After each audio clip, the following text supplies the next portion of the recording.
Bom, galera, vamos lá. Estamos começando aqui mais uma live nossa do round dessa semana. E hoje o caso ficou comigo, um caso bem interessante, né?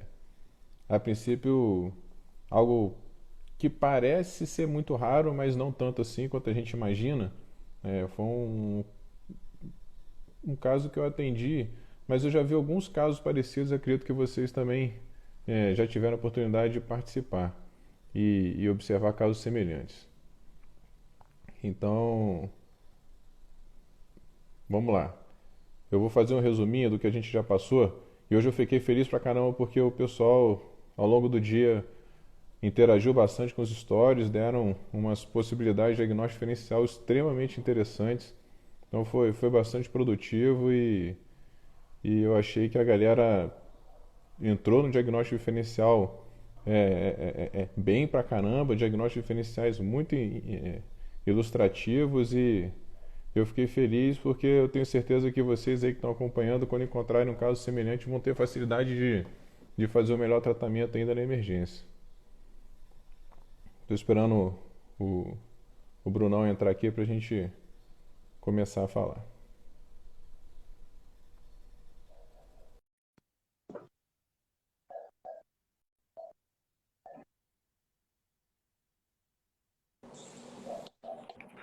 Grande, Fala aí, Carlos. Brunão. E aí, Tranquilo, meu rapaz? irmão? Beleza? Beleza? Tranquilo, cara. Tranquilo. E aí, vamos E conversar desse aí? caso bacana aí? Esse caso bastante interessante, hein? Sim, beleza. Caso, E viu a caso galera legal, caso interagindo lá, seu. pô, o pessoal trouxe cada diagnóstico diferencial maneiro, cara. O pessoal tá ligado mesmo. Você vê que a galera tá alerta e puxando o diagnóstico diferencial de cefaleia thunderclap, que eu achei maneiro. O pessoal falando de press, né, que é um diagnóstico que muitas vezes a gente acaba não pegando na emergência.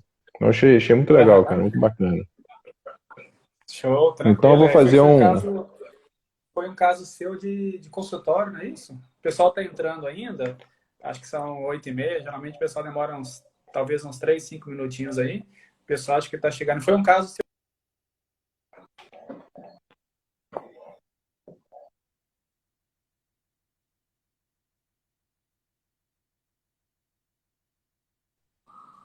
Ih, Brunão, cortou aqui pra mim, cara.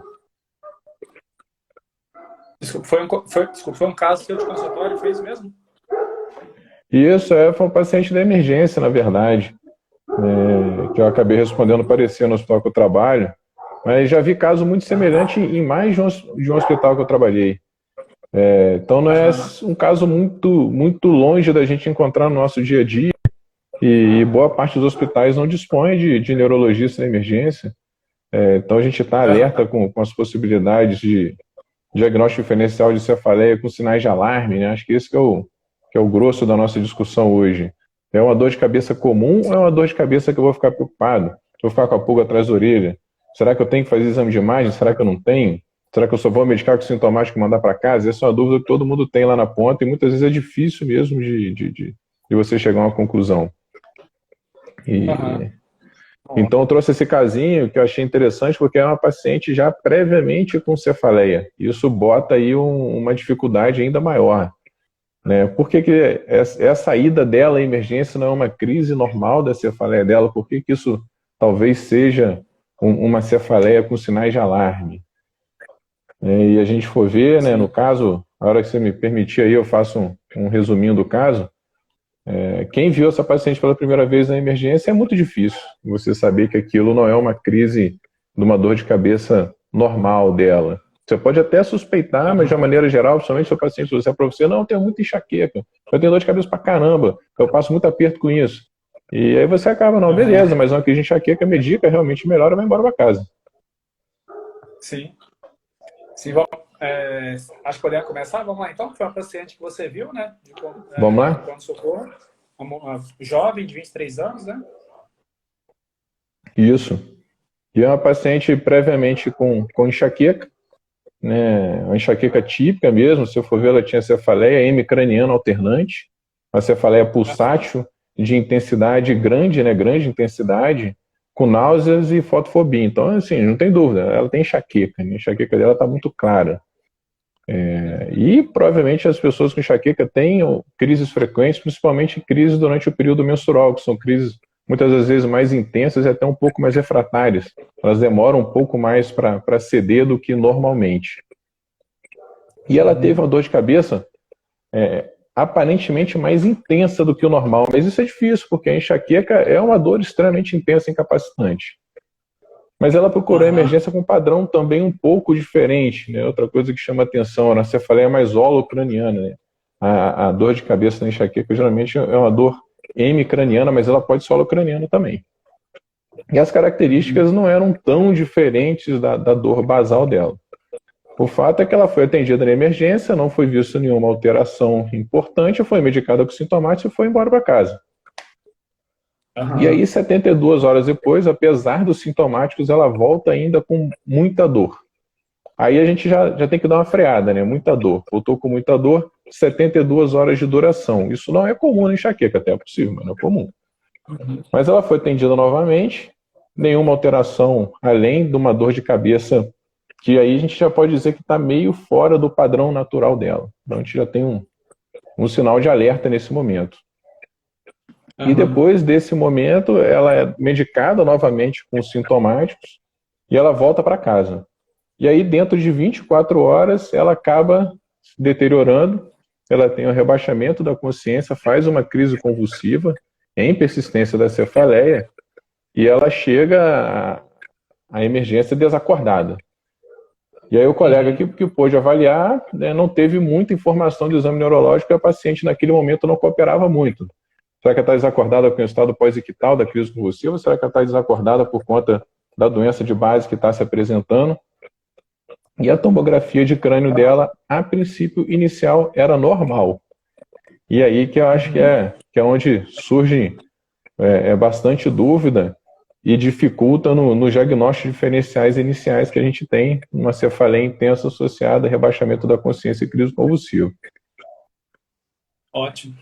Então vamos lá, então, Carlos. Então, eu acho que quando você mandou o caso, assim, eu li um pouco o caso e não cheguei a estudar com detalhes as características de todo do caso, mas foi um caso que você mandou e assim, eu vou alguns pontos que eu acho que são importantes no seu comentário do caso clínico. Primeiro que é uma paciente jovem que já tem um diagnóstico prévio de enxaqueca, né? E, a princípio, a enxaqueca já aproximadamente 5 anos, 2 vezes por mês ela tem as crises dela, já é uma enxaqueca que ela já está literalmente habituada com o padrão álgico prévio dela e que agora ela abre uma nova cefaleia, porém com características diferentes do habitual. A gente sabe que, por exemplo, enxaqueca, cefaleia é a principal causa de atendimento em pronto-socorro de neurologia, então isso já é um ponto importante, né? A principal causa de procurar atendimento médico em neurologia em PST neurológicos são realmente cefaleia, e ela já tem um diagnóstico prévio, algumas coisas que nos vêm à cabeça, assim, pô, será que essa mudança do padrão, será que não poderia ser uma cefaleia ou uma enxaqueca que está durando um pouquinho mais 72 horas, foi o que você comentou, já é diferente do habitual, né? Além de ser diferente do habitual, ser uma intensidade mais importante, refratária aos medicamentos clínicos, ela vem com algo que chama atenção, que é essa alteração neurológica, né? Essa alteração do nível de consciência. Então, ela vem com alteração do nível de consciência um pouco agitada, não cooperativa. Então, isso acho que já é um sinal de alerta para a gente ficar com a pulga atrás da orelha quando está diante de um paciente com cefaleia. Então, acho que isso chama atenção, é importante. Então, a gente fica pensando, pô, será que é uma enxaqueca com áurea, com manifestações, por exemplo, atípica de uma enxaqueca? O paciente pode apresentar, por exemplo, hemiparesia. Então, o paciente pode ter déficit motor em pacientes que têm enxaqueca, mas agora com 72 horas de evolução, isso já foge um pouco do habitual. Então, isso é uma coisa que nos chama a atenção. Então, a característica da enxaqueca dela é diferente do habitual que ela já está acostumada. E outra coisa, ela tem uma alteração principalmente no nível de consciência. Então, isso já nos faz pensar em outras causas de cefaleia. Então, isso que me chama a atenção. Quando você tem, por exemplo, muita dor de cabeça, a gente tem que ficar atento em meninge e tem que ficar atento em comprometimento vascular. São duas coisas que doem muito no sistema nervoso central, né? Por exemplo, se o paciente tem um sangramento, faz um efeito de massa, comprime vaso e dá irritação meníngea. Isso pode doer. Então, duas coisas que é importante quando você tem uma cefaleia desproporcional ao habitual, que é o que acontece nessa paciente, tem que tomar muito cuidado, comprometimento vascular e comprometimento meníngeo. Então, acho que talvez o que chama atenção pela perpetuação da dor tem irritação meníngea, tem comprometimento vascular, eu tenderia a ir procurar essas duas causas de enxaqueca, né? E comprometimento vascular, a gente pensar, por exemplo, no AVC isquêmico, cursando com cefaleia, isso não é comum. Um AVC hemorrágico com 3, 4 dias de duração, com exame de imagem normal, também seria incomum. Então, isso já foge um pouquinho. A sua descrição do exame clínico não mostra nada para irritação meníngea. Então, assim, o meningismo aí também tem algo que está faltando no exame clínico. Tem outras causas de cefaleia que a gente pode até comentar, mas eu acho que é mais raro.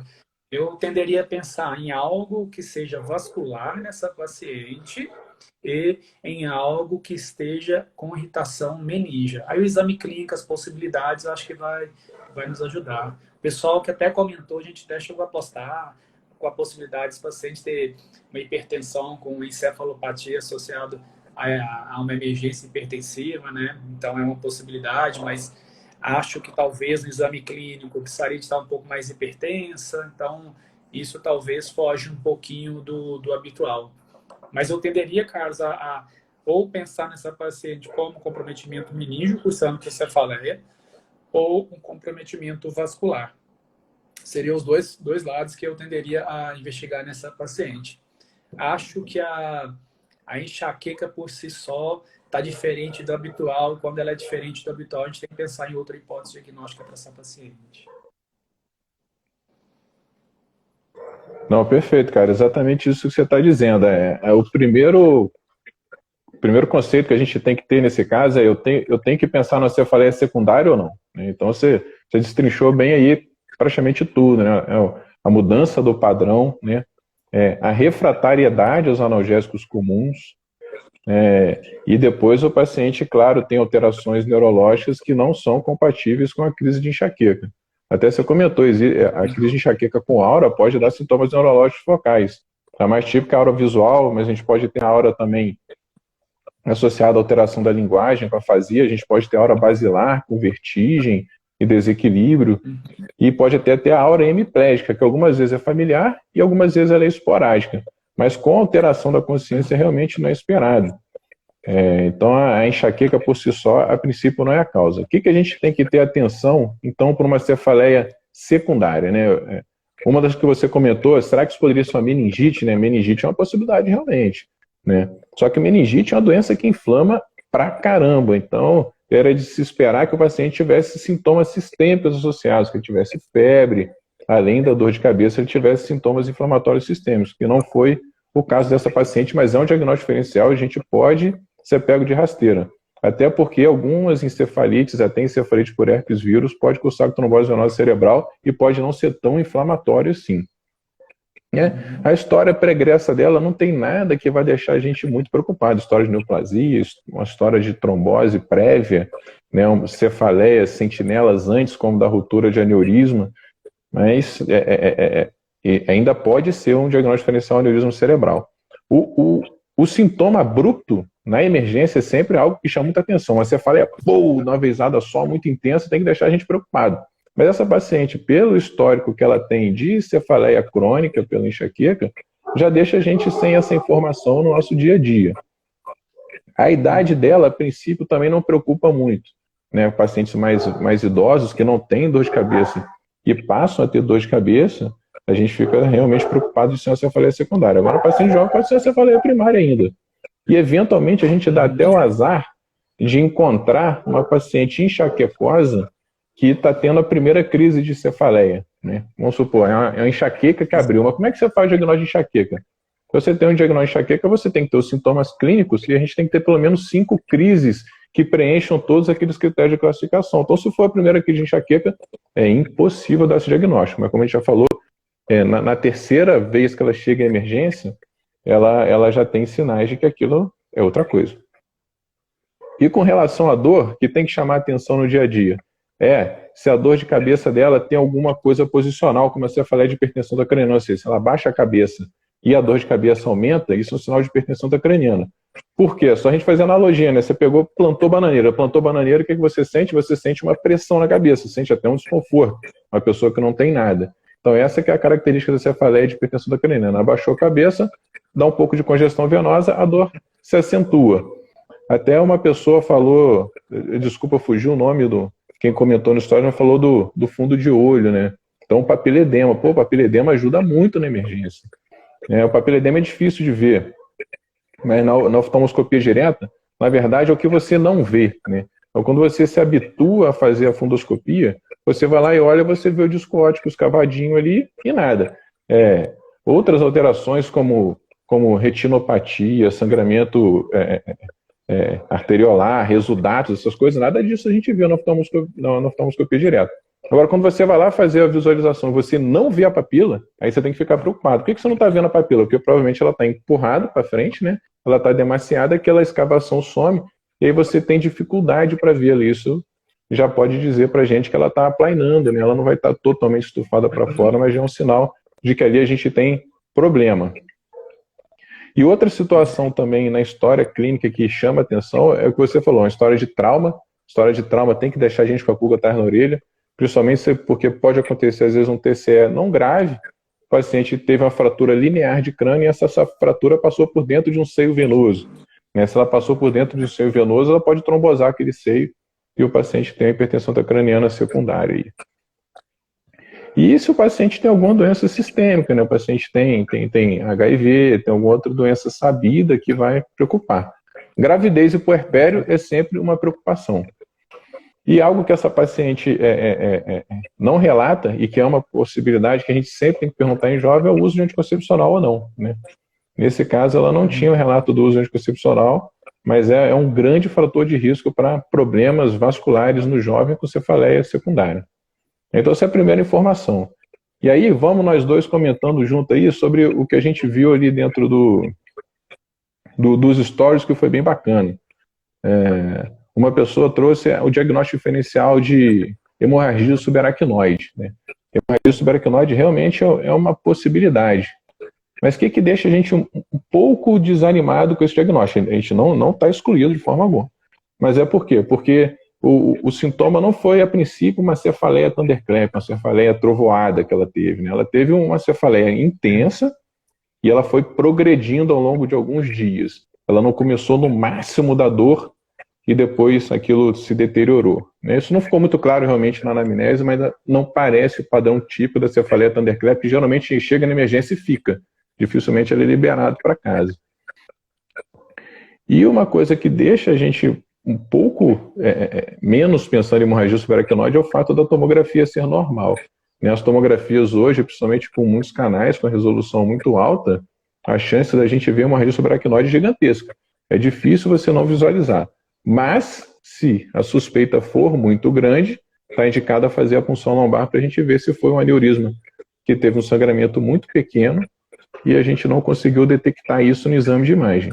Apesar de hoje, cara, da minha experiência, a gente vê muito aneurisma aqui em Petrópolis, que é referência do estado, são uns 40 aneurismas por mês. Eu não vi nenhum caso aqui em 4 anos que tenha sido diagnosticado por punção lombar e não por tomografia. Pode ser até um viés de seleção por virem pacientes mais graves, mas não é uma coisa que na realidade, no dia a dia, é uma coisa que a gente acaba não vendo. O que mais diagnóstico diferencial que os caras trouxeram bacana? Então, acho que isso é legal, né? Que você comentou, né, Carlos? Então, basicamente, pensando em hemorragia subaracnoide, é uma cefaleia que já começa uma cefaleia máxima e mantém o quadro neurológico, né? Mantém um quadro de queixa álgica. E uma coisa que é muito, assim, principalmente quando está falando de hemorragia subaracnoide, é assim, a caracterização da dor, isso é importante. Tomar cuidado, porque o exame que a gente acaba, o exame de eleição, que a gente acaba solicitando quando chega no pronto-socorro é a tomografia. Só tem que tomar um pouquinho de cuidado para não ficar um pouco... Pensei numa hemorragia subaracnoide e demorei para fazer a tomografia ela é muito boa, mas principalmente quando é feito mais na fase inicial, nas 6 primeiras horas, né? Então, aumenta muito a sensibilidade para o diagnóstico. Então, talvez você demorar para fazer o exame de imagem, ou não fazer o exame de imagem, ou não interpretar o exame de imagem, isso é importante, né? É uma coisa que é importante a gente pensar nisso, e é o que você comentou. Se existe a suspeita, o exame de imagem normal, a gente acaba lançando mão da avaliação do líquor, né? A avaliação de líquor é extremamente importante, né?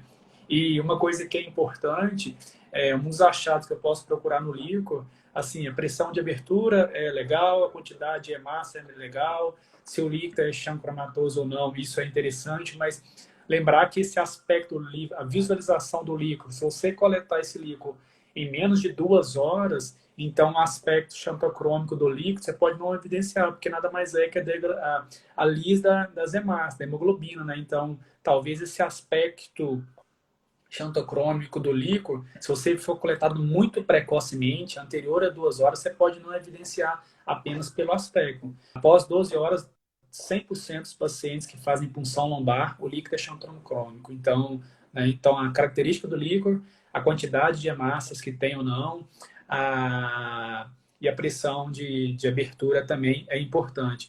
E uma coisa que a gente pega hemácia, já vi isso algumas vezes acontecer, a gente fica preocupado, pô, será que isso não é sangramento por punção? O que você pode ver é a quantidade de hemácia que tem no primeiro tubo, no segundo tubo, no terceiro tubo, e se mantém a mesma quantidade de hemácia durante os 4 tubos, até que, pelo contrário, isso é hemorragia subaracnoide. Quando é por sangramento por punção, geralmente no primeiro tubo já é muita hemácia e isso vai caindo. Se for o contrário, mantém, ou até permanece uma grande quantidade no 4º tubo, até que se prova o contrário, está diante de uma hemorragia subaracnoide. E o que a gente tem que, acho que, levar, lógico, as alterações neurológicas são importantes.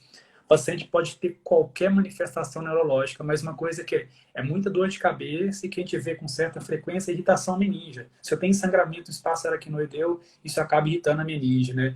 Tanto é que existe até alguns critérios que a gente até utiliza de ficha, né? Para ver se esse paciente tem um risco ou não de fazer vasoespasmo. E esse critério de Fish basicamente vai utilizar, uma das coisas que a gente pode utilizar na clínica é que praticamente deles, quando está na fase inicial de hemorragia subaracnoide, o que ele tem de importância, além de cefaleia? Irritação meninge. E à medida que o paciente vai progredindo por sintomas, ele fica com menos irritação meninge e começa a ficar com confusão, sonolência. Então, na fase inicial, é dor de cabeça e irritação meninge que o clínico pode ir no pronto-socorro e examinar, né? Se o paciente chega letárgico, que foi essa paciente, já confusa, a gente acaba perdendo um pouco a irritação meninge. Sobra mais alteração comportamental ou cognitiva do paciente, né? Então, acho que isso é importante.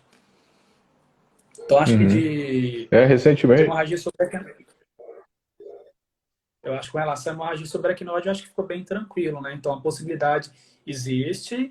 Se existir ainda a dúvida, mesmo com a tomografia normal, né, talvez valha a pena lançar a mão do líquor, né? Lógico que hoje, praticamente, o pessoal até fala, uma tomografia com 6 horas de início dos sintomas, sensibilidade de mais de 96% para fechar o diagnóstico de hemorragia subaracnoide. Então, uma sensibilidade muito grande para fechar o diagnóstico, né? Pô, você está falando agora da irritação meninge. Recentemente eu vi um paciente que fez hemorragia subaracnoide.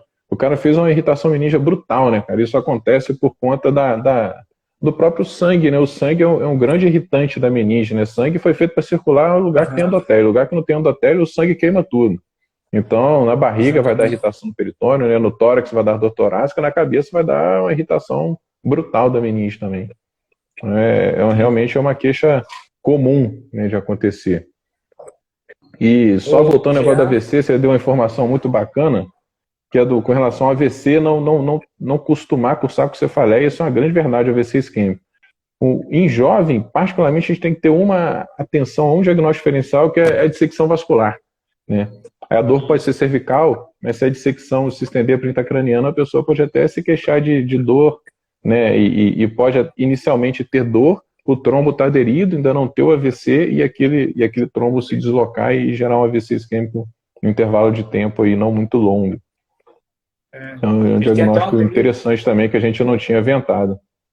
tem até uma tríade, né, dos pacientes que tem dissecção CGL de carótido vertebral, que é, na verdade, cefaleia, alteração cognitiva e escotoma cintilantes, alterações visuais. Né? Eles falam, pô, chegou um paciente jovem, se você estiver suspeitando que esse paciente teve, não obrigatoriamente, mas teve um trauma prévio, então chegou com cefaleia, alteração comportamental, não precisa ter déficit motor, e alteração visual é a tríade que eles falam para dissecção de carótida, né? Então, ficar atento para queixas visuais, como você falou, é importante em paciente jovem, que existe a possibilidade de o paciente estar dissecando e às vezes a gente acaba não pegando o diagnóstico, né? O Jean fez uma pergunta aqui, o Carlos, na casuística do serviço que você trabalha, qual a média de pacientes que não teve melhora significativa da dor após medicação sintomática, comumente prescrita para migrânia? É frequente os pacientes não melhorarem com medicação sintomática, ou seja, estou diante de uma enxaqueca, você prescreveu lá AINE e analgésicos simples, para, por exemplo, de prosseguir de aumentar, modificar a prescrição. É frequente os pacientes não melhorarem com as medicações habituais para cessar a crise? Não, cara, não é frequente, realmente bastante infrequente. Na verdade, quando a gente tá diante de um paciente com enxaqueca que não melhora com analgésicos comuns, uma das possibilidades que a gente tem que sempre estar em mente é se a pessoa tem algum distúrbio psiquiátrico junto, como transtorno de ansiedade ou depressão, que é uma das causas para falha de tratamento durante o atendimento na emergência. Uma coisa que é comum de ser usado na emergência e que a gente não deve fazer, a gente deve evitar, é usar opioide para tratar a enxaqueca. Né? O opioide ele não tem um resultado muito bom e ele aumenta a refratariedade. Os pacientes tendem a voltar na emergência nos próximos 15 dias por conta de retorno dos sintomas de cefaleia, no caso da enxaqueca. Então, no dia a dia não é uma coisa muito comum. Paciente que abusa de analgésico, tem cefaleia por uso abusivo de analgésico, algo importante da gente perguntar na emergência, pode ser um paciente também já mais refratário. E não é incomum. A maioria das pessoas que procuram a emergência para cefaleia ou que procuram neurologista já estão em abuso de analgésico há um tempão. É uma possibilidade também. Mas a pergunta é muito boa, cara. Você tratou com analgésico potente para enxaqueca não melhorou, você pode pensar em outra coisa. Mas a gente também fica com a pulga atrás da orelha, que é outra coisa. Também, que dor somática, por mais que seja hipertensão intracraniana ou que seja aneurisma cerebral, que não melhora com analgésico. Né? Então, a maioria das dores melhoram mesmo. Isso não é um marcador que vai deixar a gente seguro do que está fazendo. Né? Tanto que também, assim, excesso de uso de analgésico na cefaleia é muito abrupta, aí sim. Agora, na cefaleia um pouco mais crônica, a gente tem que pensar sempre em algum transtorno de ansiedade associado ou depressão. Ótimo. Então, a princípio, a gente passou então por hemorragia subaracnoide, né? O pessoal comentou sobre encefalopatia hipertensiva, né? O que não, geralmente isso acontece quando há uma desregulação no controle de tônus vascular, né? Que geralmente isso pode acontecer, né? Então, essa paciente não tinha história prévia de hipertensão, não tem no exame clínico nada que nos faça pensar, por exemplo, em hipertensão secundária, porque um paciente vai abrir um quadro de hipertensão com 23 anos, né? Geralmente acaba pensando em hipertensão secundária, cursando com encefalopatia, né? Pode acontecer? Pode.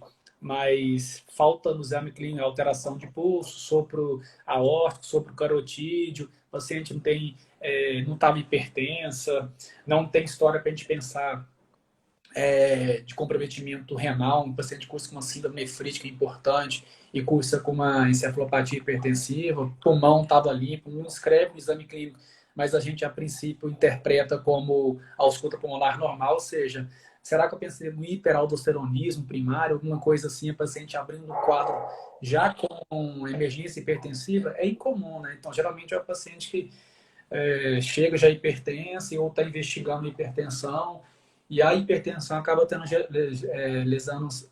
gerando lesão de órgão-alvo. Pode ser, sim, uma Uhum. emergência hipertensiva, mas eu acho que falta, talvez, na história, né, e no exame clínico, algo que nos faça pensar em cefalopatia hipertensiva, né? Não sei se você concorda, se é isso que é a sua visão. Não, eu concordo, cara. Eu gostei do diagnóstico diferencial porque é um tema até que eu gosto, acho interessante pra caramba. E é um desafio na emergência, né? Então, a encefalopatia hipertensiva, ela ganhou uns nomes mais chiques aí ultimamente, né? Como o PRES e o RCVS, né? Então, na verdade, isso é um motivo de discussão. Já tive umas discussões pesadas com os colegas radiologistas e neurologistas que acham que não, a gente tem que diferenciar mesmo uma de outra. Mas é um espectro, na minha opinião, de uma mesma problema, né? E tem alguns pacientes que desenvolvem esse tipo de complicação sem necessariamente ter hipertensão. Aí realmente é uma síndrome diferente, uma síndrome de vasoconstrição reversível. A gente vem paciente Aham. transplantado renal que usa ciclosporina, né? Ciclosporina é uma possibilidade. E algumas pessoas têm essa síndrome de vasoconstrição cerebral reversível, ou PRES, que na verdade é isso na circulação Aham. posterior, né? Na circulação cerebral posterior, e que pode ser desencadeado por exercício físico intenso, pode ser desencadeado também por relação sexual, pode ser desencadeado por outras coisas que não somente hipertensão. Uma briga, né, um estresse adrenérgico muito grande também podem acabar desencadeando. Mas o típico é o que você falou, encefalopatia hipertensiva. Você vai chegar lá, o cara passou do limite de regulação e aí ele vai ter vasoconstrição, vasodilatação em locais inapropriados. E aí o Isso. interessante é que isso pode complicar, né? Você começa com sintomas de espasmo, né? Podem ser isquêmicos, e esse espasmo às vezes é tão intenso que ele disseca o vaso intracraniano e sangra, né? Então você pode ter hemorragia subaracnoide da convexidade, que não é das cisternas, como na hemorragia subaracnoide aneurismática, e pode ter áreas de infarto cerebral também, e encefalopatia também, né? Como é no PRES, né? O PRES é mais posterior, então, como a Uhum. sigla diz, né? Dá muita encefalopatia, sintomas de AVC, né? De stroke, e pode dar crise convulsiva, também é uma alteração comum. Mas eu achei muito bacana esse diagnóstico diferencial, apesar de que neste caso você chamou atenção. Primeiro que assim, eu não tenho hipertensão, mas não exclui completamente. E uma coisa que fala um pouco contra é que foi um quadro ao longo de alguns dias, né? E a encefalopatia hipertensiva é aquele pancadão, pá, o diagnóstico diferencial de cefaleia Thundercrep é a síndrome de vasoconstrição cerebral reversível. É o que você falou, né? Que geralmente a cefaleia súbita, de intensidade extremamente importante, e trevoada, e que acaba simulando hemorragia subaracnoide, né? E uma coisa que geralmente, isso é benigno, né, cara? Assim, a SVCE geralmente é benigno, isso, e os sintomas tendem a repetir por 1 a 4 semanas, né? Então, isso a perpetuação do sintoma tende a repetir, né? Tem várias, é o que você comentou, tem várias causas. Síndrome de Kalman-Fredman, que o pessoal gosta muito de cair nesse prova de R3, né? O Uhum, pessoal acaba utilizando, pensando nisso. Você falou em trovoada, você falou, angiopatia benigna, sistema nervoso central, tem várias causas que a gente pensa em síndrome de vasoconstrição cerebral reversível, né? E o PRES que o pessoal colocou é uma delas. Eu acho que é um diagnóstico diferencial, sim, mas talvez falte mais algumas coisas, como principalmente o início da cefaleia, como você muito bem comentou. No início da cefaleia, alterações cerebelares e achados compatíveis com AVC, né? Então, acho que falta um pouquinho para isso, mas é o diagnóstico diferencial, com certeza. E é algo muito bem falado, não precisa estar hipertenso para a gente fazer o diagnóstico, né? A gente acaba, às vezes, pensando muito nisso. E eu acho que outra coisa que o pessoal comentou, teve várias pessoas, o Jean até comentou aí em cima, AVC isquêmico com dor, ele colocou dissecção, vasculite, né? Reumatologista já viu, né? Mas com já certeza, e o puxou que o logo. pessoal colocou aí, e o que o pessoal colocou, muita gente colocou, foi trombose venosa central, né? Que é um outro diagnóstico Uhum. que tem a tríade, tríade não, mas o pessoal sempre comenta, né? Cefaleia, início súbito, que não é o comum, geralmente é uma cefaleia que vai progredindo, alterações neurológicas comportamentais, o paciente fica agitado, fica sonolento, e achados de lesões de pares cranianos, né? Principalmente terceiro, quarto e quinto. Então, talvez tenha que pensar nisso. E o exame de imagem que você colocou aí, e que talvez seja um spoiler para a gente pensar, que foi uma tomografia sem contraste, né? Então, Uhum. será que eu preciso de rever essa imagem melhor? Será que eu preciso de fazer um contraste para pensar em trombose venosa central, que é um diagnóstico não é infrequente a gente pegar isso no pronto-socorro, né? Já vi alguns pacientes com TVC e que o quadro é igualzinho que você escreveu. Quer comentar um pouquinho sobre esse caso, o Carlos? Então a gente já vai logo para o diagnóstico, né? Acho que você aí, onde você trabalha, tem um perfil de paciente muito grave no hospital escola, deve ter muito paciente reumatológico, muito paciente com trombofilia. Acho que deve ser uma amostra realmente de pacientes com uma frequência maior do que na população geral. Né? No caso dessa paciente, então o pessoal foi bem, né? Foi direto no principal questão, que seria a trombose venosa cerebral, né? Paciente jovem, uma cefaleia que evoluiu ao longo de alguns dias. Essas idas, né? Pelo que eu vejo, essas idas várias na emergência por cefaleia, sem complicar imediatamente, é uma dica muito interessante, né? Ela chegou ir duas vezes na emergência, na terceira vez ela acabou tendo uma crise convulsiva. E isso acontece em todos os lugares porque ela é sorrateira, a trombose venosa cerebral, que era o diagnóstico propriamente desse caso. Então a menina internou, e com relação ao diagnóstico, né, aí que você puxou, a tomografia era normal, né? A tomografia é normal em 30% dos casos de trombose venosa cerebral.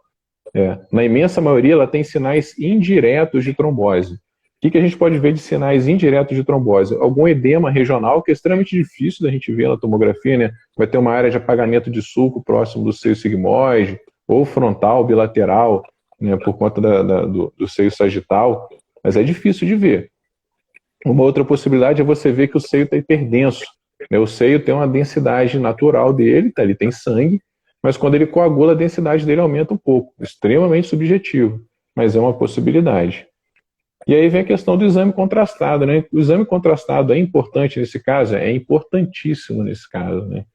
Hoje em dia, com a questão do contraste ser muito menos nefrotóxico no passado, né? A gente praticamente não vê, hoje se usa menos contraste porque os aparelhos cortam muito mais rápido, então a gente precisa de um volume menor de contraste para avaliar. A gente não deve segurar muito o contraste, a não ser que a gente tenha uma contraindicação clara. Mas o contraste ajudar em várias questões. Uma delas é a questão infecciosa que você levantou. Será que a gente pode ver uma captação na meninge? Será que está algo infeccioso associado?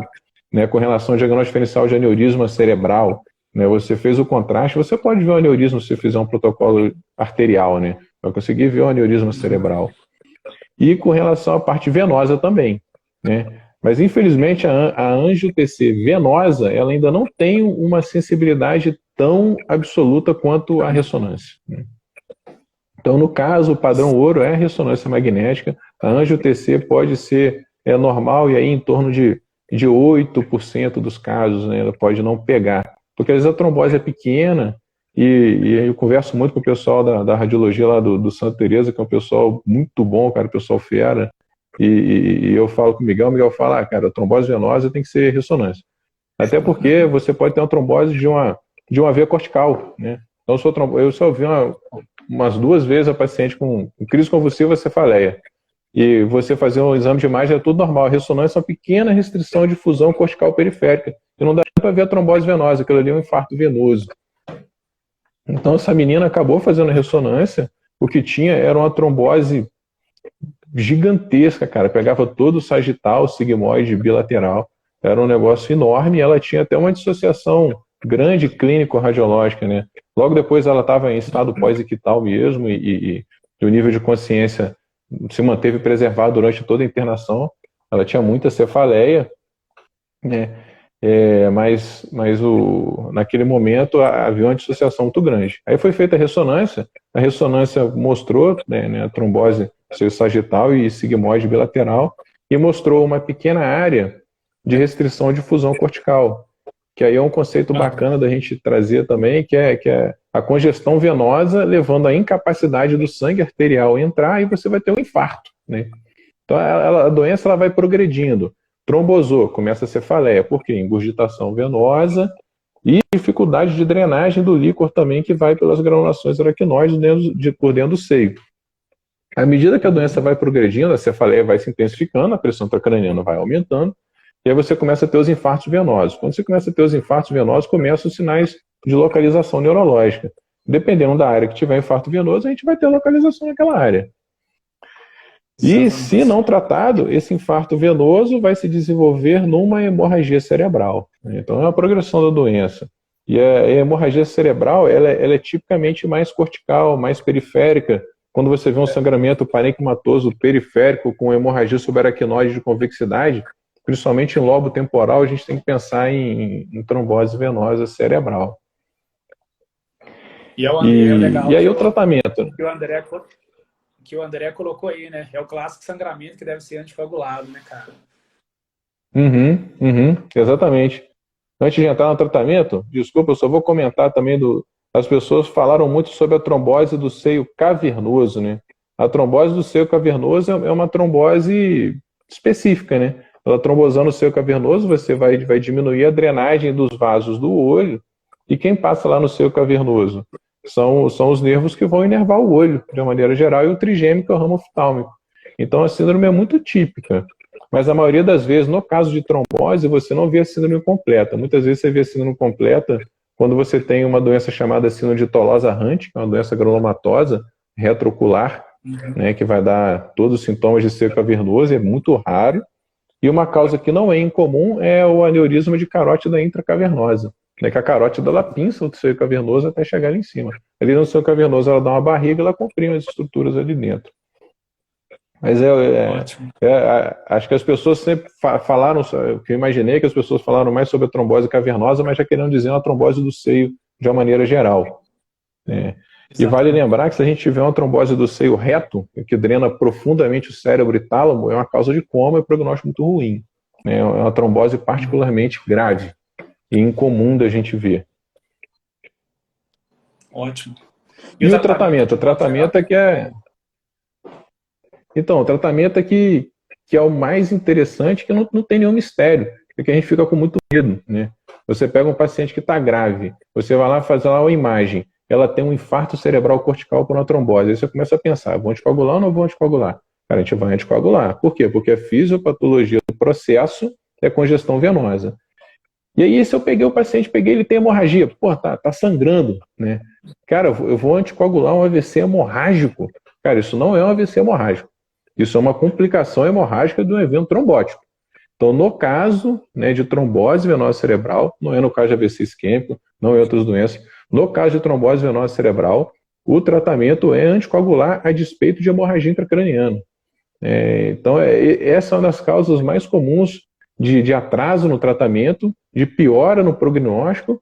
E algumas pessoas ficam tão impressionadas que mesmo você falando, não, cara, tem que anticoagular. A pessoa ainda fica muito receosa, porque é muito estranho mesmo, é muito estranho, mas é o que salva, é o que salva. Ótimo, muito bom, Carlos. Acho que...